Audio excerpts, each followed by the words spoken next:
교육부는 이것을 제시할 수가 없어요. 왜냐하면 관료제이기 때문에 인식해서 나가고 다시 정책으로 내려오는데 시간이 오래 걸리는데 이미 지금 부모님들은 맞벌이 해야 되죠. 그런데 애들은 온라인으로 집에 남아있죠. 그러니까 아이들 같은 경우 이게 될 수가 없다는 거죠. 자, 그러면 현실적으로 방법을 한번 생각해 보세요. 뭘까요? 잘 생각해 보세요. 지금 우리가 이런 정부라든지 아니면은 그 학교 교육에 불만을 가질 수밖에 없는 게 지금 우리 고정관념 때문에 그래요. 바꿀 수 없어요. 여러분들이 아무리 항의해봤자 교육부는 그대로 갑니다. 그게 뭐 반영돼서 뭐 한다? 그때까지 우리 아이는 잘하는데 그 기간은 어떡할 겁니까? 그렇기 때문에 우리는 고정관념을 버려야 됩니다. 안녕하세요, LA 아빠입니다. 오늘 코로나 시대의 교육에 대해서 한번 이야기해 보고자 합니다. 물론 많은 교육 전문가들이 예상을 내놨지만 저는 이제 아빠로서 이 코로나 시대의 교육에서 가정에서 어떻게 해야 하는지에 대해서 조금 이야기를 해보고 싶어요. 제가 10년 전에 텍사스 주에 있는 이 달라스의 사우스 달라스는 이 흑인들이 많이 모여 사는 동네입니다. 그 동네에 하룻밤 잠깐 누군가를 도와주러 갔는데 그로서리 마켓이었는데 거기에 가니까 저는 깜짝 놀란 게 뭐냐면 와, 밤이 됐는데도 막 술 달라 그러고 막 유리창 같은 거 철장을 막 두드리기는 사람들이 많아서 그때 처음 그런 현실을 보고 깜짝 놀랐던 기억이 있습니다. 그런데 거기에서 조금 더 자세히 하다 보니까 굉장히 놀라운 사실을 발견했어요. 그 사장님이 말하기를 그 동네는 이렇게 레고 블럭처럼 집들이 따다다닥 똑같은 집들이 여러 개가 있거든요. 그 집들이 렌트비를 그 당시에 한 50불 아니 100불 이하였습니다. 그 당시 제가 아무리 작게 내도 한 달 렌트비가 거의 뭐 900불 1000불 정도였는데 그 정도가 방 한 칸이었거든요. 그런데 그것도 모자라서 푸드 스탬프라고 이제 저소득층에게 음식을 나눠주는 이 카드가 있습니다. 데뷔 카드로 나오는 그 카드가 있는데 그 카드를 이제 한국인 사장님이 확인해 보면 많은 사람은 3,000불 정도. 이제 집이 거의 공짜죠. 음식 나오죠. 그리고 그 메디케어라든지 이런 걸 하면요, 그 병원도 거의 공짜입니다. 그러다 보니까 제가 깜짝 놀랐던 것은 그 사람들이 그냥 먹고 살고 어떤 복지 혜택이 아니라 그 사람들의 특징이었어요. 그 특징이 뭐냐면 일을 안 해도 돼요. 이제 일을 안 해도 되는데 이 복지 혜택을 받으려면 자녀가 많아야 돼요. 자녀가 부양가족이 많을수록 돈이 많이 나오니까 그 당시에 그 지역에 있는 사람들을 보면 애들이 기본 뭐 5, 뭐 6, 7 이렇게 낳는 겁니다. 왜냐하면 일을 안 해도 애를 많이 낳으면 돈이 나오니까. 저는 거기서 뭘 느꼈냐면요, 야, 이게 완벽한 차별이다. 강력한 인종차별은 바로 이처럼 복지 혜택을 주는 겁니다. 이러한 복지 혜택을 줌으로써 그 사람들의 그 가정을 실제로 보면요, 꿈이 없어요. 초등학교 중퇴, 중학교 뭐 가는 사람 막 점점 희소하게 내려가는 거죠. 여기에서 얻을 수 있는 교훈이 뭐냐면요, 바로 그 아이들 가운데 복지가 주어졌을 때 꿈이 사라지는 것이 바로 이 현실, 리얼리티라는 겁니다. 근데 그 아이들이 제가 있었던 학교가 사우스 달라스에 있었는데 그 사우스 달라스에 있는 일반 한국인 가정은 교육력이 높잖아요. 한국인 가정에 한번 놀러 온 아이들이 깜짝 놀라는 겁니다. 이게 가정이구나. 공부를 하고 꿈이 있는 사람들이 있네? 이걸 보면서 그 아이들 중에 정말 또 적은 소수가 꿈을 갖기도 하고 이제 중학교라든지 상급 학교로 진학하는 모습을 봤습니다. 자, 여러분, 지금 이제 코로나 시대라는 것은요, 지금 한국 정부에서는 지금 완전히 지금 맥을 잘못 짚고 있는데 지금 이 기회를 평등의 기회로 보고 있기 때문이에요. 여러분, 평등은요, 인식하는 사람들에겐 평등이지만 그것을 생각하지 못하는 사람들에게는요, 이렇게 의식의 노예가 되는 겁니다. 그러니까 내가 꿈을 가질 기회조차 주어지지 않는 상황으로 갈 가능성이 큰 것이죠. 아마 아는 분들은 다 잘 아실 거예요. 지금 교육에 투자하고 있는 사람들은 교육의 빈익빈 부익부가 더 커지고 있다는 겁니다. 무슨 말이냐면 지금 과외를 할 시간이 모자랄 정도로 지금 그 특정 지역에서는 엄청나게 많은 과외를 하고 있습니다. 그러니까 실력상, 스킬면, 공부의 어떤 학업 어떤 결과물로 보자면 지금 여러분, 우리가 이렇게 코로나에 헤매고 있을 때 그 집안들은요, 엄청나게 지금 격차가 벌어지고 있다는 사실이에요. 자, 그러면 이런 상황에서 우리는 어떻게 할 수 있을까? 저는 그것을 최근에 SBS 스페셜에서 나오는 이 자기주도 학습, 이게에서 지금 우리 한국 교육의 현실이 드러났다고 봅니다. SBS 스페셜 꼭 보세요. 자기주도 학습편 보면요, 지금 학교에서 좀 어느 정도 공부 잘하고 모범생이었던 아이들이 코로나 때문에 온라인 교육으로 바뀌면서 부모님과의 마찰이 일어납니다. 그 마찰이 어떻게 일어났냐면 부모님이 실망을 하는 거예요. 우리 애는 말도 잘 듣고 공부도 잘하고 반장이었고 앞에 나은 아이였는데 스스로 공부할 줄을 몰라요.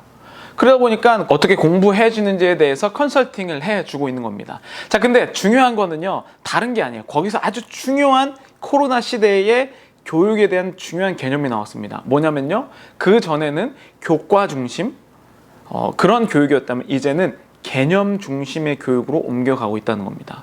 어떤 말이냐면 옛날에 우리가 이제 저 어렸을 때 학교를 다니면요, 학교 다닐 때 꼭 이제 반장이나 누가 먼저 나와서 그 학습 단원, 목표 이거 탁탁탁 분필에 이렇게 썼잖아요.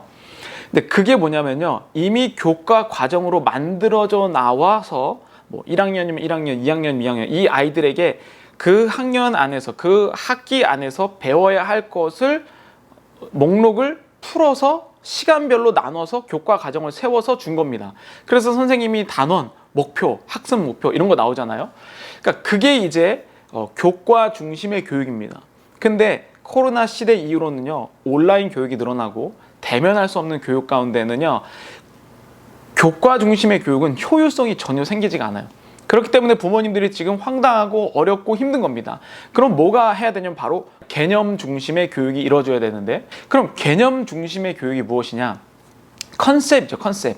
예를 들면 덧셈이 무엇인지. 자, 그 정에는 덧셈을 가르치기 위해 어떤 사람들이 여러 명의 지필진들이 모여서 덧셈을 처음 배울 때는 이것부터 하자. 뭐 사과 몇 개인데 그림을 하자. 그 다음에 뭐 바나나 몇 개에서 더하는 것, 이런 친구 몇 명에서 뭐하면 뭐하는 것, 이런 식으로 연명의 지필진들이 그 개념에 대해서 풀어서 설명해 놓은 게 어느 정도 이게 과정이에요.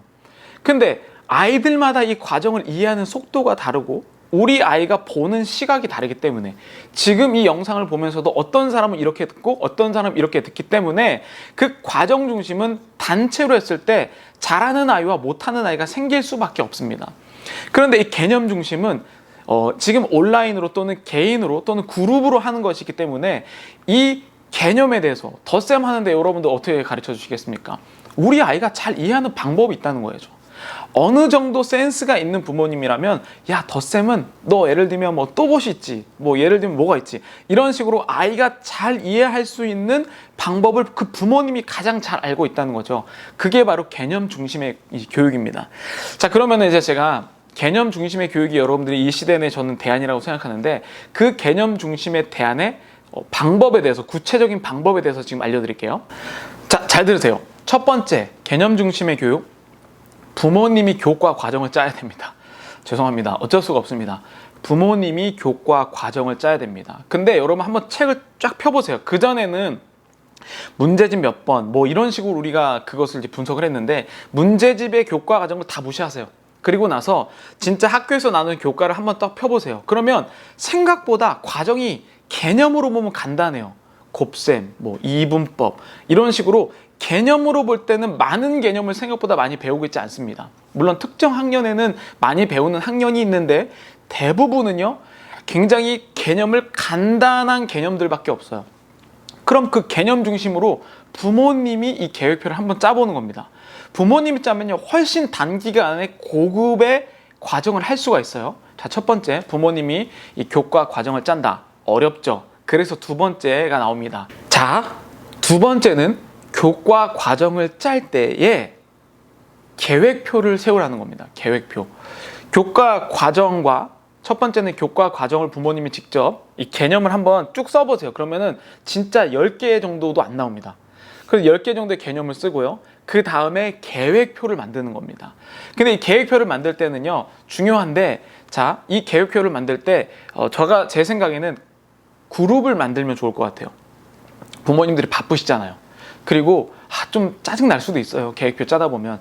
그러면 같은 반이라든지 아니면 같은 교과 과정을 갖고 있는 부모님들과 연합을 해야 됩니다. 친구들도 좀 친한 친구들, 그래서 한 4명까지가 제가 볼 땐 좋을 것 같아요. 4명이 연합을 해서 그 부모님들이 진짜 시간을 내서요. 여러분들 진짜 이게 투자입니다.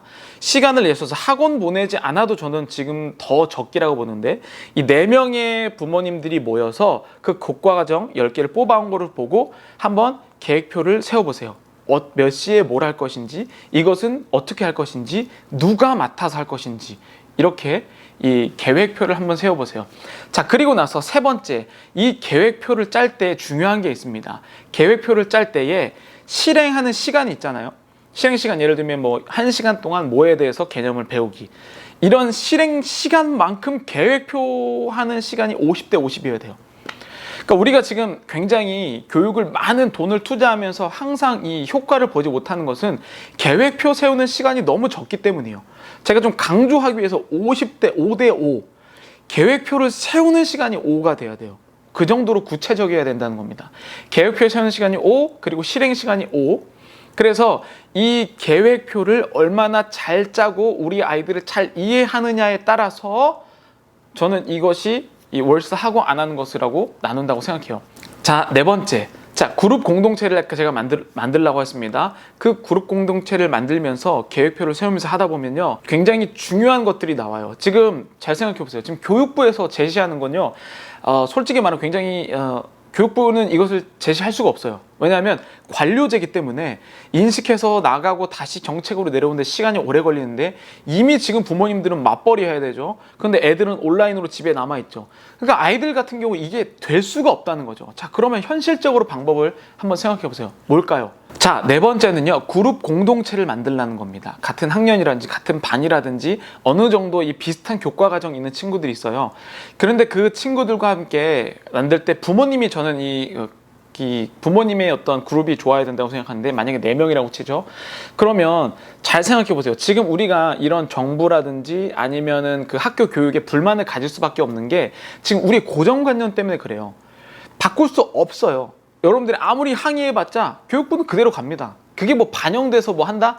그때까지 우리 아이는 잘하는데 그 기간은 어떡할 겁니까? 그렇기 때문에 우리는 고정관념을 버려야 됩니다. 지금 우리가 불평분반이 있는 것은, 지금 맞벌이 부부라든지 그 시간에 아이들을 학교 시간, 우리가 생각하는 아침 9시부터 오후 3시까지 있는 학교 시간 가운데 뭘 해야 될지 모르는 것 때문에 지금 우리가 당황하거든요. 근데 그걸 반대로 생각해 보세요. 부모님이 일하는 시간에 아이를 차라리 놀게 하세요.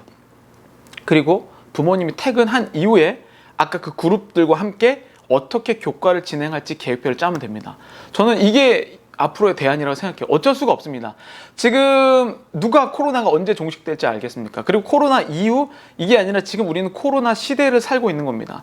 그렇기 때문에 좋은 그룹이 있어야 되고, 그 그룹 가운데 부모님이 교과 과정을 개념 중심으로 교과 과정을 분석한 다음에 그 분석한 것을 중심으로 계획표를 50대 50 시간으로 넣어서 세운 다음에, 그 다음에 저는 야간 학교로 했으면 좋겠다고 생각해요. 시간을 반대로 바꾸세요. 이게 이제 역발상이라고 할 수 있습니다. 그렇기 때문에 저는 좀 도움이 필요한 것 같아요. 지금 제 채널에 선생님들이 댓글을 많이 남기시고 선생님들이 관심이 많으시거든요. 선생님들 중에 이 과정을 도와주실 수 있는 분, 저는 지금 사실 한국의 그 커리큘럼을 하나도 몰라요. 그래서 도와주실 수 있는 분들은 제 개인 이메일 주소를 밑에 놓을 테니까 저한테 이메일을 주시면 한번 그것을 교과 과정을 짜서 선생님들의 영상을 올려주셨으면 좋겠습니다. 아니면 본인 채널 홍보를 해주셔도 좋고요. 그래서 조금 길지만 코로나 시대의 교육, 여러분들 함께 이겨냈으면 좋겠습니다. 자, 여기까지 들어주셔서 감사하고요. 구독과 좋아요 그리고 알림까지 해주시면 감사하겠습니다. 감사합니다.